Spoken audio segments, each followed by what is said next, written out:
Rikis išmandrėjo. Vieną dieną Rikis atsikėlęs ryte pasijuto labai pasitikintis savimi, gudresnis už kitus ir šiek tiek išpuikęs. Jis jautėsi už visus stipriausias, gudriausias, greičiausias, gražiausias ir geriausias. Šitaip užrietęs nosį į viršų, jis stryktelėjo iš savo pastogės ir, žinodamas, kad Cecilija išvykusi su mama į miestą, nusprendė pasivaikščioti miško takeliais.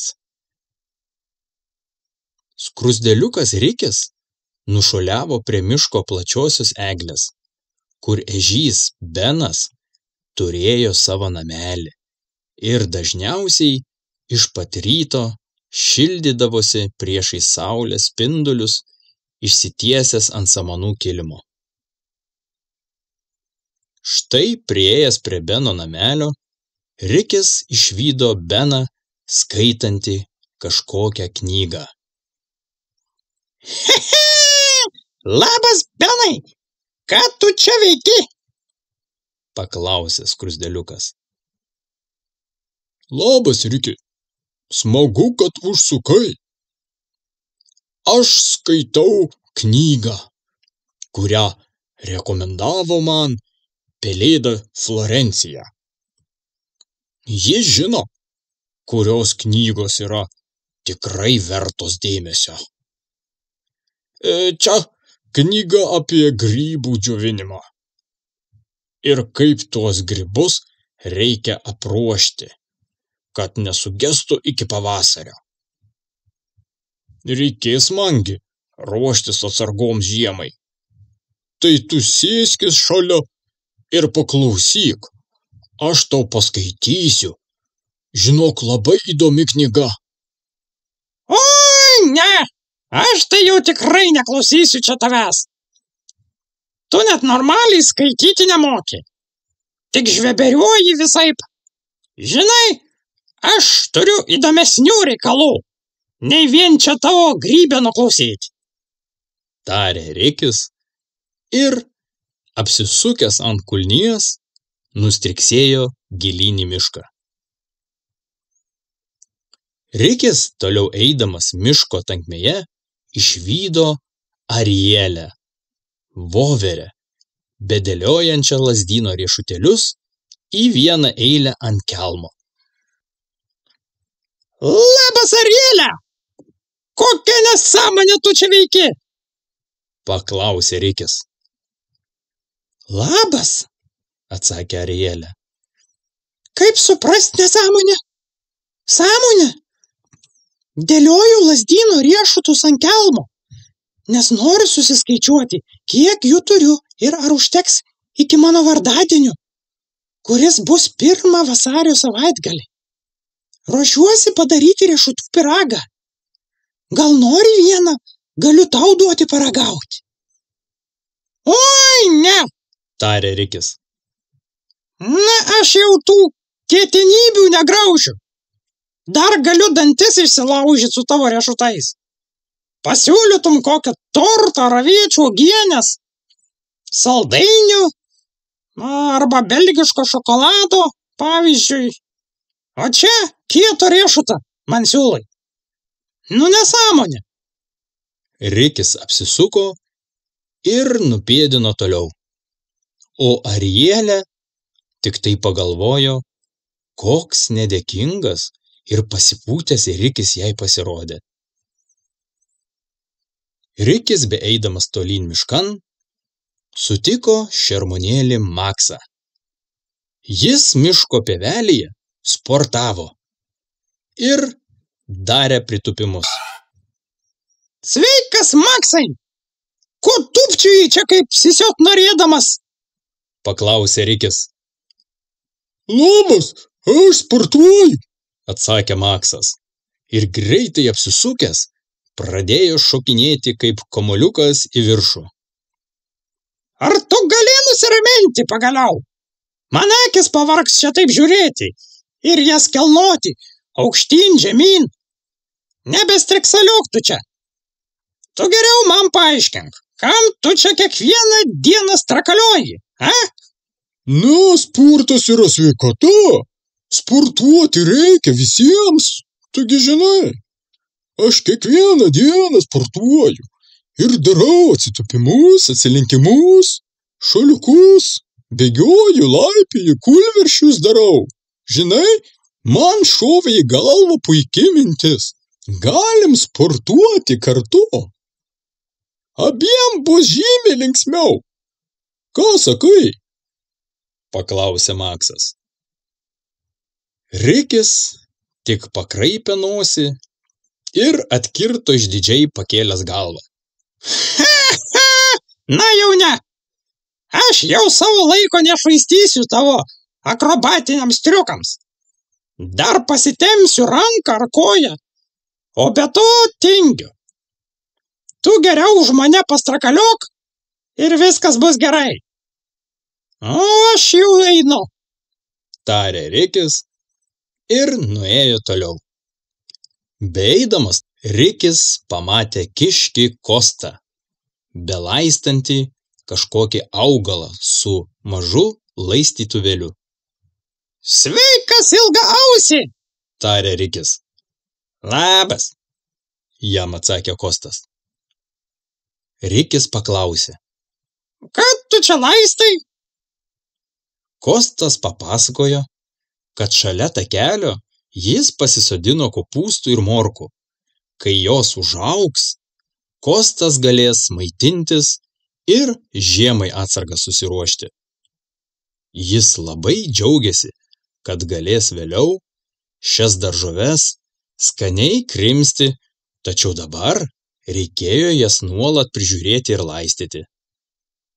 Tačiau Rikis tik pažiūrėjo į sudygusius daržovių daigus ir pakraipęs nosį jam atsakė. Tu čia man ant kelio visokių lapų nesodink, nes neina man praeiti. Ir Rikis, pakėlęs vieną koją, stipriai spyrė į išlindusi kopūsto augalą, kad šis nuskrido už kelių beržų ir atsitrenkęs į vieną jų, liko ten gulėti. Rikis dar paspardęs morkas ir kopūstus, kurie buvo šalia takelio, stipriai nuliūdino Kostą. Tačiau Rikis to nepastebėjo ir jis nukiūtino savo toliau. Vėliau skruzdėliukas Rikis pamatė vorą Steponą, El Stepano, kuris rezgė tinklą tarp dviejų eglių. Skruzdėliukas priėjęs prie jo jam tarė. Labas, Ispane! Ką tu čia per nesąmonės dabar darai? Jau nieko gero nežadančiai pradėjo pokalbį skruzdėliukas. Labas, jam atsakė voras. aš čia audžiu tinklą, nes gaudysiu muses. Nieko tu čia negaudysi, nes man čia maišo praeiti tas tinklas tavo. Tu pink savo tinklus geriau miško pakrašty ir man nemaišyk vaikščioti. Tarė Rikis, bei paėmė savo letenėlėmis tinklą, suplėšė ir nuėjo toliau. Netrukus skruzdėliukas Rikis priėjo lapės Mildos namus. Lapė, pamačiusi Rikį, pasisveikino ir pakvietė vidun į savo namus. Jis skubiai ištraukė sausainių prie arbatos ir pavaišino skruzdėliuką. Šis truputį šyptelėjo ir nudžiugo. Pasivaišinęs sausainiu, skruzdėliukas pasiteiravo lapės, ką ji šiuo metu veikia ir kokių planų turinti. Lapė papasakojo, kad tik nesenai baigė megzti užuolaideles, kurias ruošiasi kabinti ant lango. Ji labai norėjo parodyti jas skruzdėliukui ir sulaukti įvertinimo. Lapė mikliai atnešė savo nunertas užuolaidas skruzdėliukui ir, išlanksčiusi jas ant stalo, smalsiai paklausė, ar jos patinka Rikiui ir ar jis mano, kad jos yra gražios. Ne, Atsakė Rikis. visiška nesąmonė. Aš tokių nekabinčiau, nes jos negražios. Taip pasakęs, atsistojo ir išėjo toliau.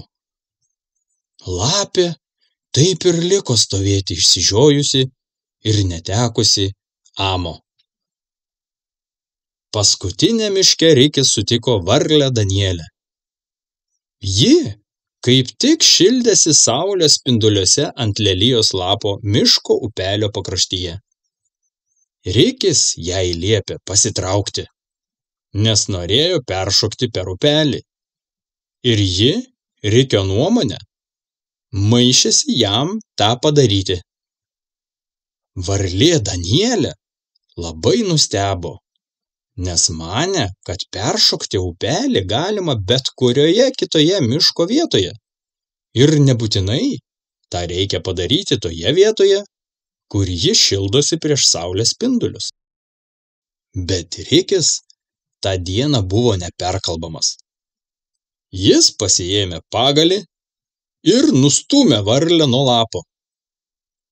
Tuomet lapą nuskynė ir sviedė taip, kad jis pakibo ant beržo šakos. Nesimaišys čia man visokie lelijų lapai.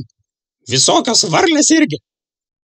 Aš čia, o ne kitur, peršoksiu nesąmoningą tą upelį, kuris man irgi nepatinka. Negalėjau kitur tekėti tas upelis, nes dabar man reikia šokinėti čia per jį. Matai, neturiu aš ką daugiau veikti, tik šokinėti per upelius visokius. Piktinosi Rikis ir pasiruošė įsibėgėti šuoliui per upelį. Kiek palaukęs, Rikis žengė kelis žingsnius atgal ir stipriai įsibėgėjęs atsispyrė nuo upelio šlaito šuoliui per upelį. Tuo metu, kada bėgdamas Rikis žengė paskutinį žingsnį, prieš atsispiriant šuoliui, jo pėdutė slystelėjo ant beržo lapo. Ir jo šuolis gavosi labai nevykęs. Jis prarado lygsvarą ir stipriai susikreipęs ore pamaskatavo rankomis ir tėškėsi į kitoje upelio pusėje esantį papartyną. Varlė Danielė pradėjo stipriai kvatoti. Jei tai buvo juokinga, kad Rikis pas ją atėjęs buvo toks pasipūtęs ir liepė jai trauktis, o būtent šioje vietoje jis vėliau tėškėsi veidu į paparčius. Varlė pasijuokusi, pliumptelėjo į upelio vandenį ir jos Rikis daugiau nebematė. Rikiui buvo labai pikta. Jis sau tuo metu atrodė šiek tiek kvailokai, gulėdamas veidu į paparčių lapus. Tačiau išdidumas ir puikybė neleido taip ilgai gulinėti. Ir jis, norėdamas atsistoti, prisilaikydamas už upelio paparčių lapų, pastatė abi kojas ir stipriai suriko. Ai! Jam skaudėjo vieną koją. Ir jis negalėjo jos pastatyti bei paeiti. Matomai, kuomet krito, jis pasisuko pėdą ir ji jam šiuo metu labai skaudėjo. Jis nežinojo, ką dabar daryti ir kaip pareis namo, nes paeiti negalėjo. Rikis sėdėjo ir verkšleno. Netrukus pro medžių viršūnes kažkas praskrido. Rikis ne juokais išsigando. O jeigu tai bus didysis laukų vanagas, kuris gali susižeidusius gyvūnėlius be vargo pagauti ir sudraskyti. Jisgi negali nei pabėgti, nei paeiti. Tačiau kiek vėliau jis išgirdo balsą iš gretimos pušies. Tai buvo miško žiniuonė, pelėda Florencija. Ji buvo pati protingiausia miške ir iškart suprato, kas įvyko. O, sveikas, Riki? Ar susižeidėjai? Labas, Florencija. Oi, kaip man palengvėjo tave išgirdus. Aš jau galvojau, kad vanagas atskrenda mane suvalgyti. Aš šokau per upelį ir pasisukau koją. Dabar skauda ir negaliu paeiti. Pelėda pasisiūlė padėti. Ji liepė skruzdėliukui nejudėti ir palaukti. O ji apskris visą mišką ir sukvies visus žvėrelius pagalbai, kad galėtų jį parnešti į namus. Taip ir padarė. Pelėda Florencija dideliais sparnų mostais apskrido visus miško gyvūnėlius ir jų namus. Tačiau jos nuostabai niekas nenorėjo Rikiui padėti. Visi buvo nusiminę, įsižeidę ir supykę ant Rikio dėl jo netinkamo elgesio. Pelėda, sugrįžusi pas Rikį, papasakojo jam, kad gyvūnai labai įsižeidę ir paklausė Rikio, kodėl.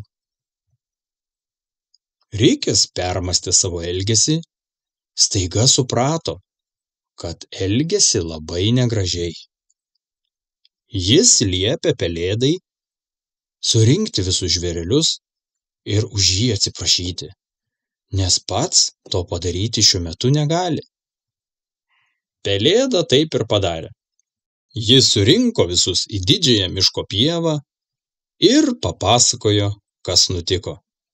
Pasakė, kad skruzdėliukas labai gailisi dėl savo elgesio ir daugiau nebebus toks pasipūtęs, nemandagus ir grubus. Visi žvėreliai apsidžiaugė, kad skruzdėliukas pagaliau atvirto į seną gerą draugą ir vėl bus linksmas ir draugiškas. Jie visi greitai nubėgo prie upelio, kur gulėjo papartynės skruzdėliukas Rikis. Visi kartu jie parnešė skruzdėliuką namo ir pasirūpino, kad Cecilija jam suteiktų būtiną pagalbą. O vėliau Rikis su apibintuota koja dar ilgai turėjo laiko apgalvoti, koks elgesys skaudina kitus žvėrelius ir kaip kiekvienoje situacijoje reikėtų pasielgti tinkamai, kad neįskaudintum savo draugų. Skruzdėliukas po keleto dienų pasveiko ir vėl galėjo bėgioti bei aplankyti savo draugus miške. O kokių nuotykių jis turėjo, jau sužinosi kitose pasakose. O dabar aš jums sakau iki kito susitikimo su Rikiu ir Cecilija.